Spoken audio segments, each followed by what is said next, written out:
guys, Vapor Cats here again. I recently had a question on my Instagram about how do you build your Kayfun. I got to tell you guys, when I first got this thing, I hated it. I mean, I had a partially successful build on it, but after 20 or so minutes of using it, I kept getting dry hits. And I built this damn thing every which way. I mean, with 2mm, 3mm silica, eco wool, cotton, microcoil, flat, round, all this other stuff, right? And I watched all these videos on how to build a Kayfun coil. And finally, and it was actually after talking to one of the people that works at my local vape shop, 504 Vapors, kind of came up with a good idea on how to do this. So basically, I'm going to rebuild my Kayfun and kind of show you guys what I do and explain how I got mine to work. It might help you, might give you a new idea for a build. I don't know, but this is how I do it. So check it out. Okay, guys, so here's the build portion of it. I have my Kayfun all disassembled. You have your base, okay, where you're going to attach your resistance wire to.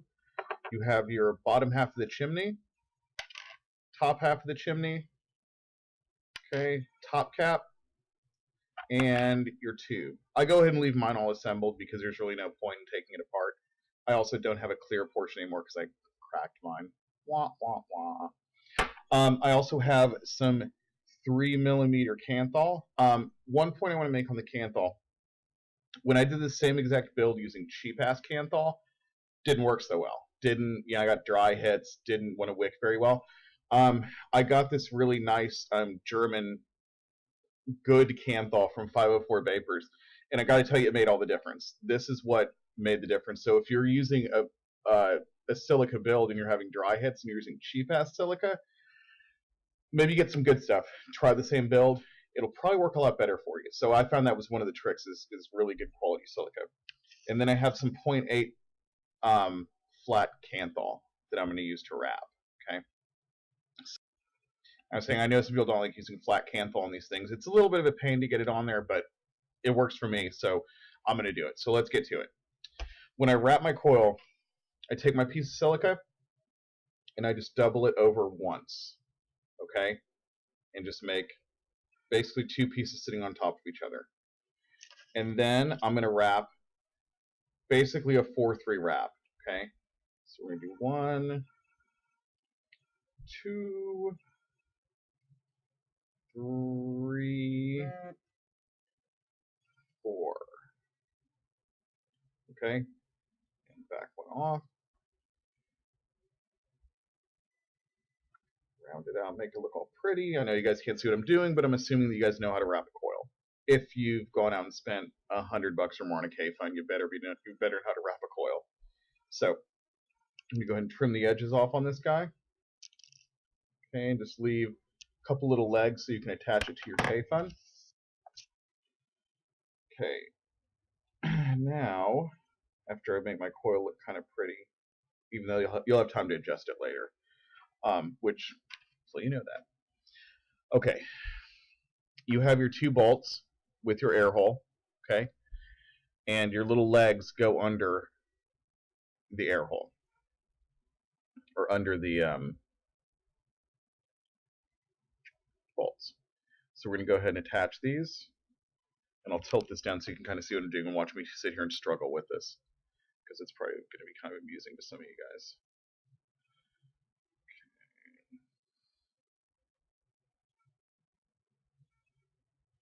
This is always the hardest part.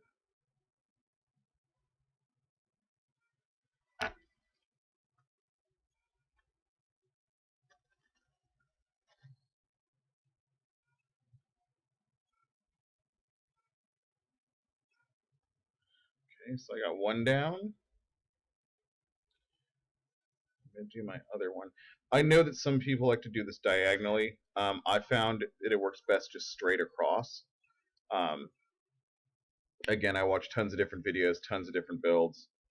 I tried all kinds of different stuff when I was making this thing, so this is what I found just works best for me. And let's get that guy on there. Oh, nope, I missed it. Let's try one more time.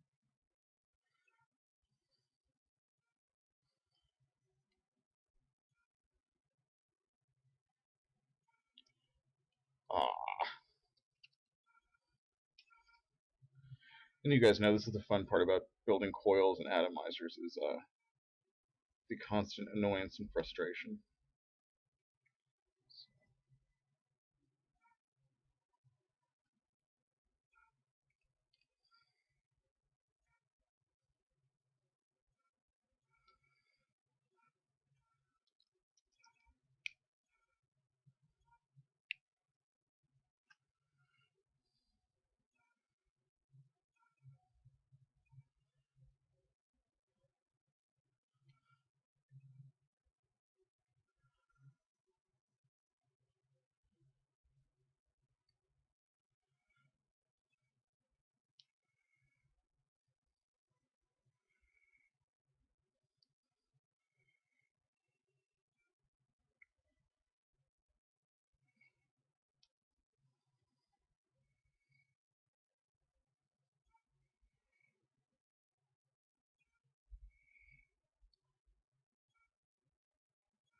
Okay, so I got it on there. So now once you get your coil, it's going to be sitting kind of sideways on there like that, right? So all you're really going to do is lift it up over the air hole. You can do that with your fingers. Okay. The idea is you want that coil sitting directly over your air hole as much as you can possibly get it without actually touching the air hole, because then you run the risk of shorting out your Kayfun, which would not be so fun. So I'm going to trim my wires.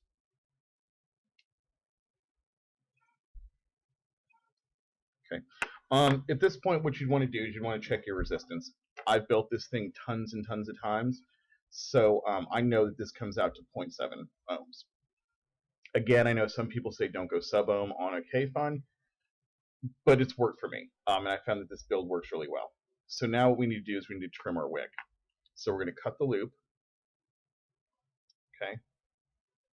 So you basically have 4 little legs sticking out. Okay. You want to take 2 of your legs and cut them almost to the coil. So I'm going to go ahead and do that with this one. And this one. It doesn't really matter which ones you do. I just kind of pick them at random because, you know. So now you have something that looks like this. Okay. On one side you see there's a short end. On the other side you see there's a short end. What I found this does is it'll pull the juice up in there. It'll kind of hold it in those 2 wicks, which again seems to work really well. Then you want to take and measure out how much wick you need on each side. Okay, because you know your wicks are going to sit down in the Kayfun like that. Okay, you don't want too much wick because then you're going to block up your feed hole. So really, I take my wick and see where this channel is. I trim it to right about where that channel is. Okay, so I'm going to cut this one off right about there. Okay, see? And now it's right about where that channel is. I'm going to do the same thing on the other side. Just trim it and get it right about where that channel is. Okay? So now you basically have your setup, how it's going to be set. So you want to test fire it. Okay, and I'm going to use my Nemesis here and just test fire those coils and make sure that they're evenly spaced and looking good and everything. So we're going to go ahead and give her a shot. Okay. And they're just a little off, so I'm going to adjust them. I got these dental picks from Harbor Freight Tools for like $2. That comes like a 6-pack. They're badass. You should buy some. So now I'm just going to space my coils, get them all nice and even, so they glow bright red, all in line with each other. Okay. Might be a little hard to see on cam. You can see how they all look pretty even now when they're glowing. Okay. So once that's done, it's time to put on your bottom chimney piece. What I do is I put these up inside the chimney. Okay, so I have the wicks pointing up, and then I just screw the chimney down. Okay, So you're going to have something that looks like this. You have two little legs sticking up there, okay? And you'll have your coil down inside. You want to take each leg and you want to put it on each side of that well, okay? You have one side there, okay? And you can see where your little feed grooves are, okay? So I'm going to go ahead and put those down in there. I will say sometimes it's easier to use something like a flathead screwdriver to poke them down in there than it is like say something that's really small like a dental pick.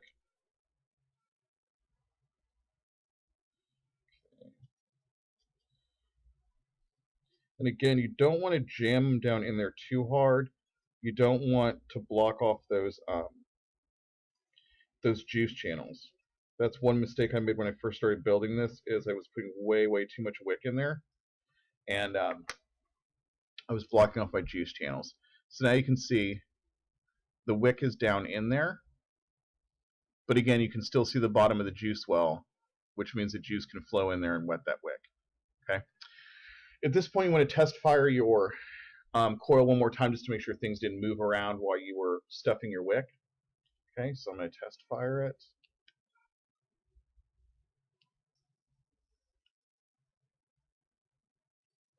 Okay, and I just need to adjust it just a hair.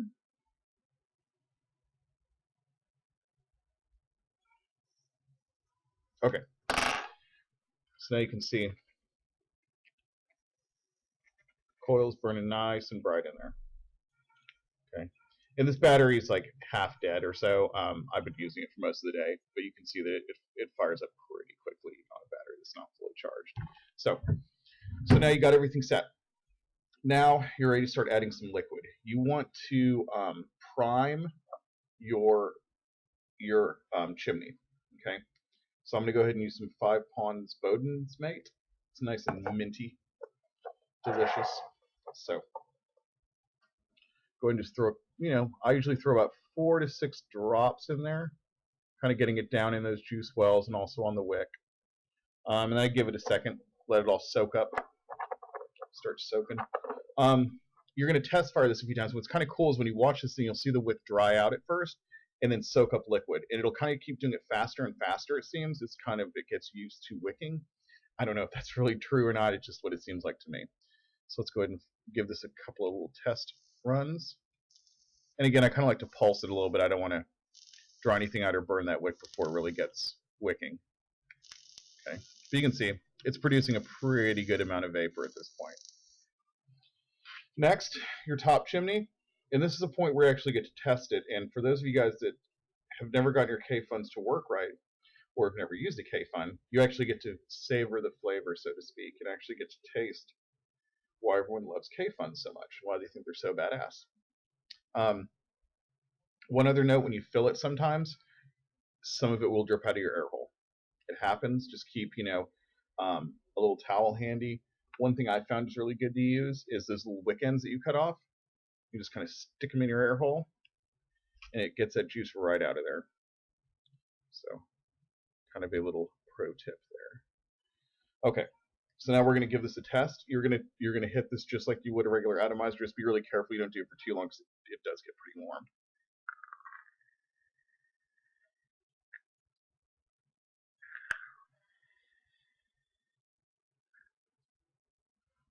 And you can see it's vaping. Tastes great. So now it's time to fill this thing up with juice. So you're going to get your tank, and you're going to screw it on.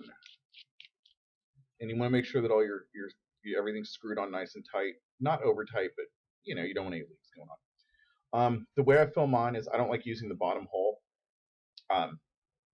because I can't see what's going on because I don't have a clear window. So what you're going to do is you're going to take your thumb and you're going to cover up your air hole. Okay?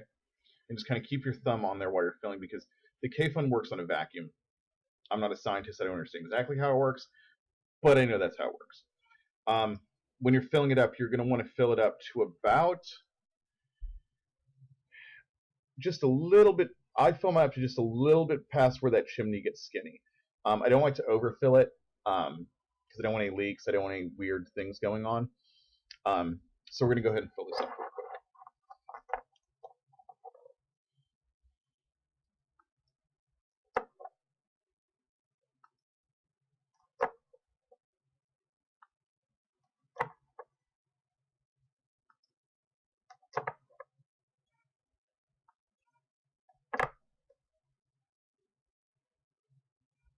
Okay, so wipe this guy off.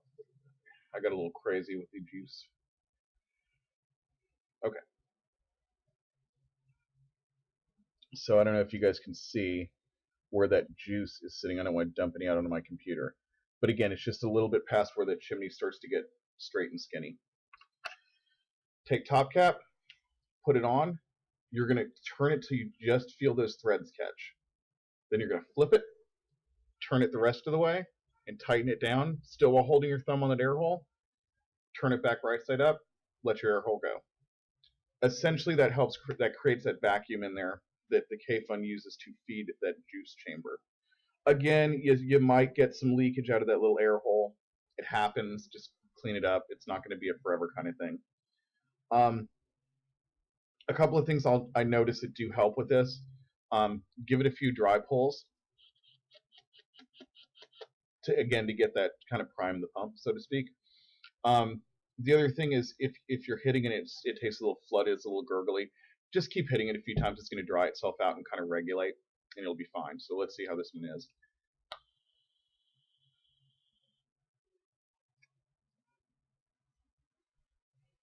Pretty damn good, no flooding.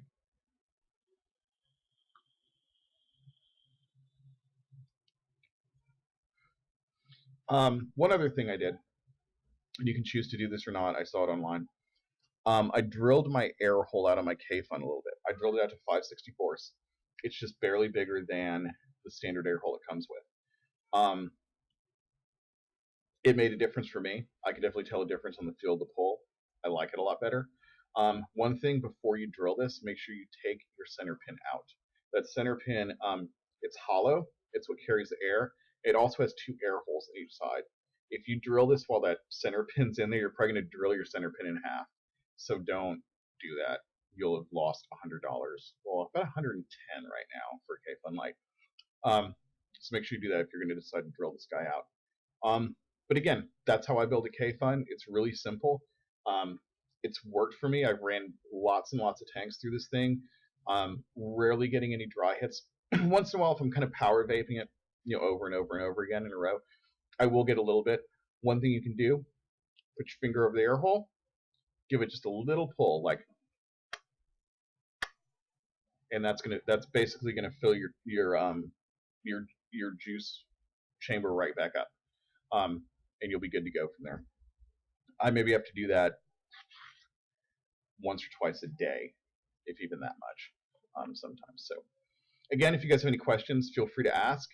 Hopefully it was uppy, close, detail enough for you. Again, any questions? Shoot me a comment, shoot me an email, however you want to do it. Thanks for watching, and I hope you guys love your Kayfuns as much as I do, because once I got this thing right, I vape this thing more than I do my RDAs. I don't know. So have a good night.